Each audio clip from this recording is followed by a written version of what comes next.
une vidéo suivante sur une loi un peu plus compliquée. Maintenant, c'est la loi binomiale. Et donc, la x sera dite de loi binomiale si quoi? Si x est la variable aléatoire qui... Donc, comment est-ce que j'ai fait ça avant? J'ai dit... si, je donnais la définition brutale. Donc, on commence par une définition très brutale et puis après, on donnera des explications.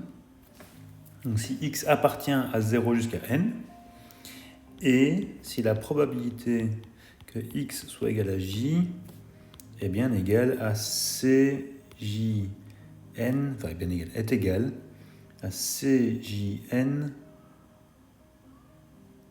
fois un certain paramètre p à la puissance j, et fois 1 moins p à la puissance n moins j. Et on écrit x petit tilde bin n p pour indiquer ceci. Alors il n'y a pas le choix, pardon, vous devez connaître ceci par cœur. Vous devez le savoir et si je vous parle de binomial, vous avez cette formule-ci en tête.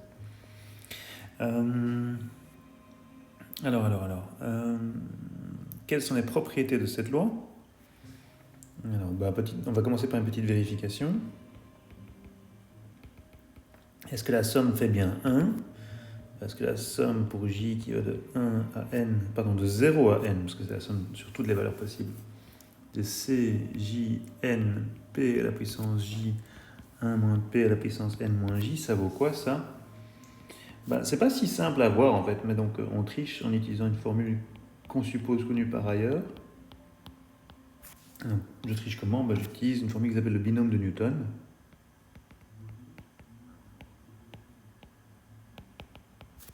Qui me dit que, ce résultat-là, cette somme, elle vaut p plus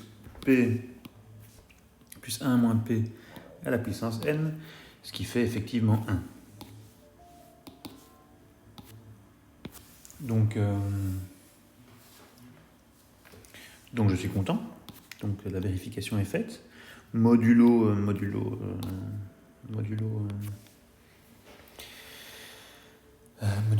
l'utilisation d'une formule que nous n'avons pas démontrée. Alors, avant de faire les calculs, donc je ne vais pas faire les calculs parce que c'est long. En plus, on va voir que ce n'est pas nécessaire. Donc l'espérance de x, c'est quoi? C'est la somme pour j qui va de 0 à n, somme sur toutes les valeurs, des valeurs, ici c'est j, fois c, j, n, p à la puissance j, 1 moins p à la puissance n moins j. Et ça, je vous assure que le calcul ici, il est un peu long, et en fait on peut le faire très très très simplement sans utiliser tous ces calculs, donc je ne vais pas le faire. Ça vaut n fois p. Et la variance de x, c'est l'espérance de x carré, ce qui donne ceci.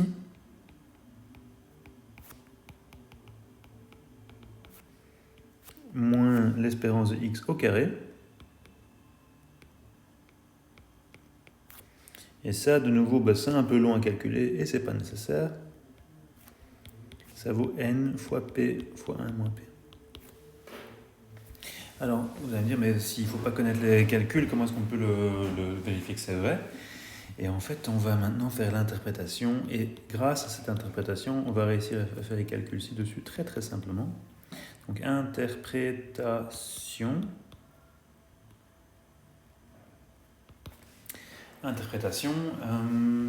X, qu'est-ce qu'il fait? Il compte le nombre de succès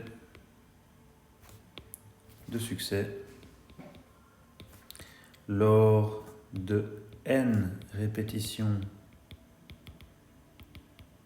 identiques et indépendantes d'une expérience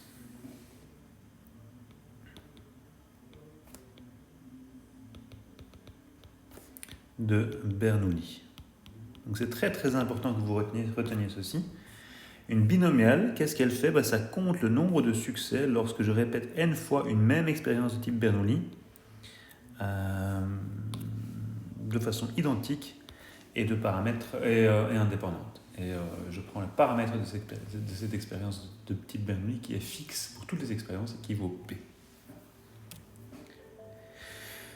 Ça veut dire quoi ça? Ça veut dire qu'en formule mathématique, mon x, en fait, il est égal à x1 plus x2 plus 3 petits points plus xn, où chaque xi suit une loi Bernoulli de paramètre P et les xi sont indépendants.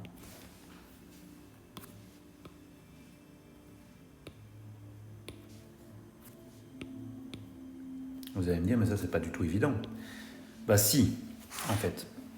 Enfin non, c'est pas évident, mais en fait, ça se voit assez facilement. Comment est-ce qu'on peut le voir? Regardons cette somme ici. Regardons, je vais peut-être passer en orange. Regardons cette somme. Ça veut dire quoi que la somme... Ça veut dire quoi que la somme ici vaut 0?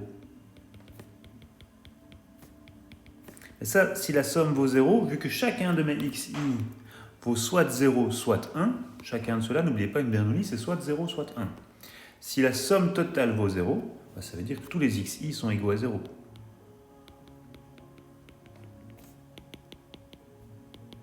Ça veut dire quoi? Ça veut dire qu'il n'y a aucun 1. Ça veut dire quoi en termes d'interprétation? Ça veut dire qu'il n'y a aucun succès. Si la somme vaut 1,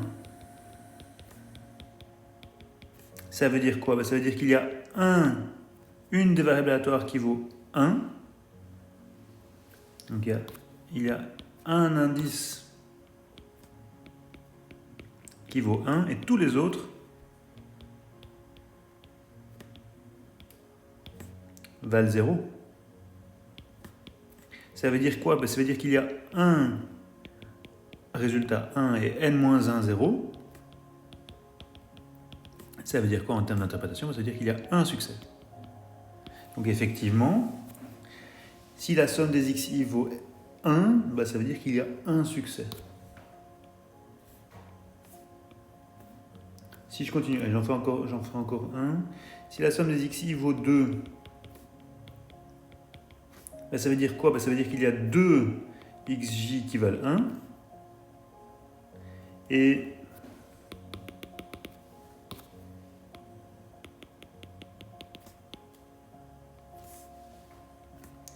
tous les autres valent 0. Ça veut dire quoi? Ça veut dire qu'il y a 2, 1 et n-2, 0. En termes d'interprétation, ça veut dire qu'il y a 2 succès. Donc si la somme vaut 2, j'ai 2 succès. Si la somme vaut 0, j'ai 0 succès. Si la somme vaut 1, j'ai 1 succès. Si la somme vaut 2, j'ai 2 succès. De manière générale, si la somme vaut j, alors ça veut dire que j'ai j1 et n-j 0. Ça me dit quoi? Ça me dit qu'il y a j succès. Donc effectivement, on vient de se convaincre que quoi? Que x1 plus xn, cette variable aléatoire-là, qu'est-ce qu'elle fait? Elle compte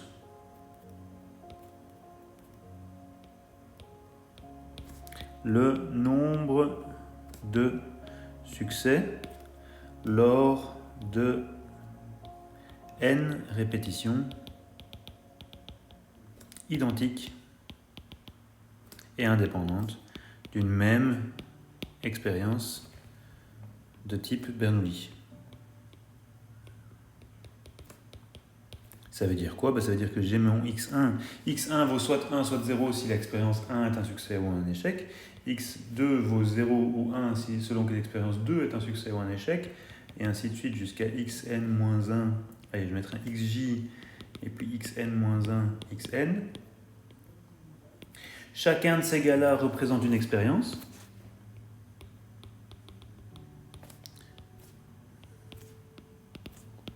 Et chacun de ces gars-là, il vaut soit 1, soit 0, suivant que c'est un échec ou un succès. Et si je fais la somme de ces 1, ben j'ai le nombre de succès que j'ai obtenu.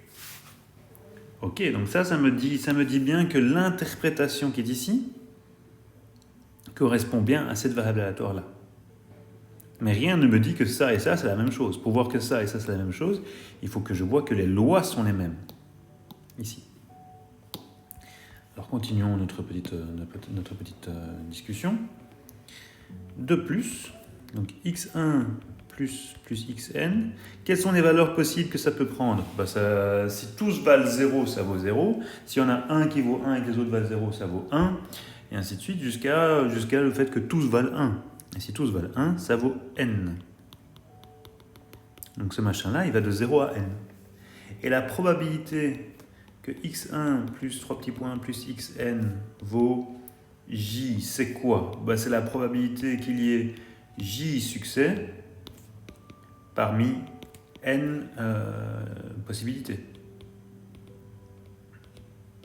Oui, mais quelle est la probabilité qu'il y ait j succès parmi n possibilités? Je dois choisir j positions parmi les n pour mes succès. Et une fois que j'ai choisi les j positions parmi les n, je dois avoir j succès, ça arrive avec probabilité p fois p fois p fois p fois p j fois. Et je dois avoir n moins j échec, ce qui arrive avec probabilité 1 moins p fois 1 moins p, 1 moins p, n moins j fois. Donc ça correspond à... j'ai peut-être changé de ligne, comme ça ce sera plus clair à leur lecture, comme ceci. Ça c'est... On a j position pour les 1. Ça c'est la probabilité d'avoir J1, et ça c'est la probabilité d'avoir n-j0. J'ai un peu de place ici, je vais peut-être faire un exemple. Si je prends n qui vaut 4, j'ai x1, x2, x3, x4, chacun de ces gars-là vaut 1 ou 0. Si la somme vaut 4, c'est que j'ai 4 succès.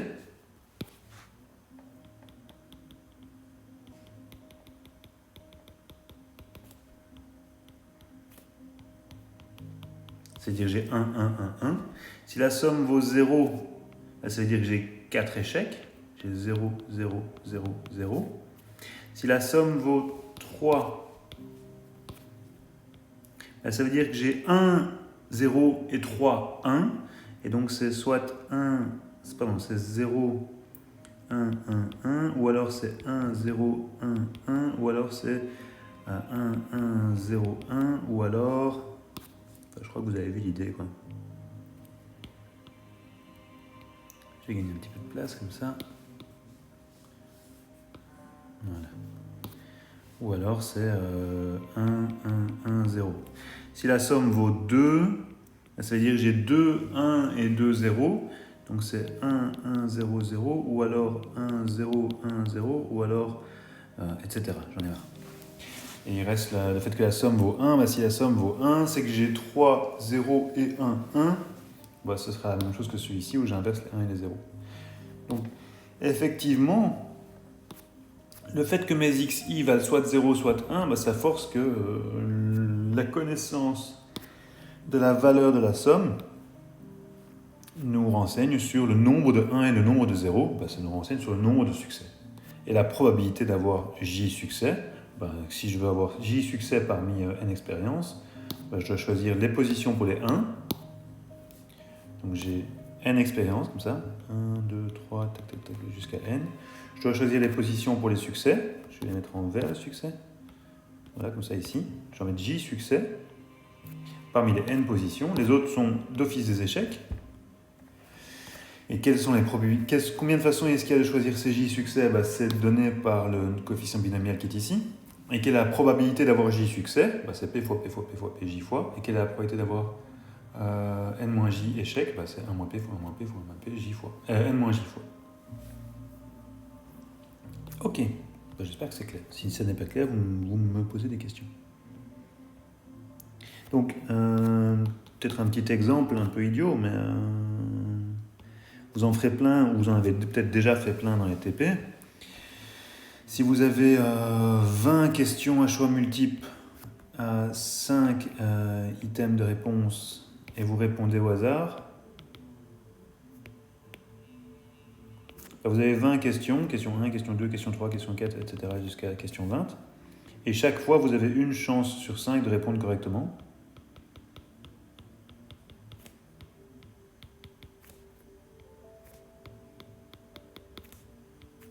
Votre résultat qui sera la somme des résultats. Donc vous avez pour chaque question, vous avez 1 ou 0, ici. Et votre résultat total, qui sera donc la somme des résultats individuels pour chaque question. Ça suit quoi? Ça suit une loi binomiale. De paramètres, il y a 20 répétitions de la même expérience, et chaque expérience a la probabilité 1/5 d'être un succès. Vous allez dire, mais ça sert à quoi de savoir ceci? Ceci, c'est extrêmement utile. Dès que vous avez un ordinateur, vous pouvez calculer toutes les probabilités associées à ce truc-là, simplement en utilisant la formule qui est encodée ici. Alors, on calcule facilement l'espérance de x. J'ai pas l'énergie, je l'ai déjà dit, j'ai pas l'énergie de faire ce gros calcul dégueu qui est ici. Je n'ai pas envie. Ça, j'ai pas envie de le faire. Mais maintenant, j'utilise le fait que l'espérance est linéaire. Donc, c'est l'espérance de x1 plus x2 jusqu'à plus xn. Et on a vu que l'espérance d'une somme, c'était la somme des espérances. Donc, ça fait ceci.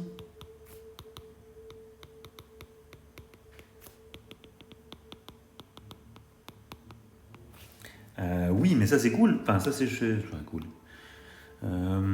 Ça c'est chouette parce que x1 il est facile. x1 c'est 0 ou 1. Et on a déjà vu ça, c'était l'expérience de type Bernoulli, qui est où? Qui est ici. Et l'espérance d'une Bernoulli, c'est juste son paramètre. Donc on recommence. Ici, ça fait quoi? Ça fait P plus P plus P plus P n fois. Et donc ça fait n fois P. Ce qui était bien le résultat annoncé. Et alors on a un deuxième résultat pour la variance.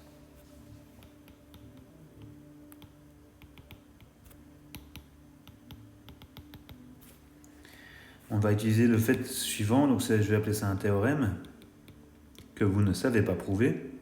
C'est que si x est indépendant de y, alors la variance de x plus y, c'est la variance de x plus la variance de y.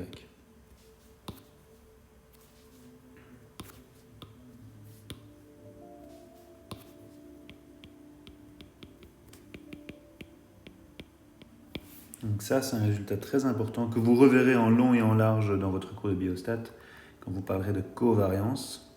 Ici, on ne va pas parler de ça, on n'a pas le temps, malheureusement. Mais grâce à ce résultat-là, la variance d'une binomiale, donc c'est la variance de x qui suit une binomiale, c'est quoi? C'est la variance de x1 plus x2 plus xn. Ces gens sont indépendants, donc grâce à l'indépendance, ça fait la variance de x1 plus, etc., plus la variance de xn. Et à nouveau, j'utilise le fait que les xi, je les connais, je sais qu'ils sont Bernoulli. Et on a vu que la variance d'une Bernoulli, c'était P fois 1 moins P. Donc j'ai P fois 1 moins P, combien de fois? N fois. Et donc j'ai bien N fois P fois 1 moins P.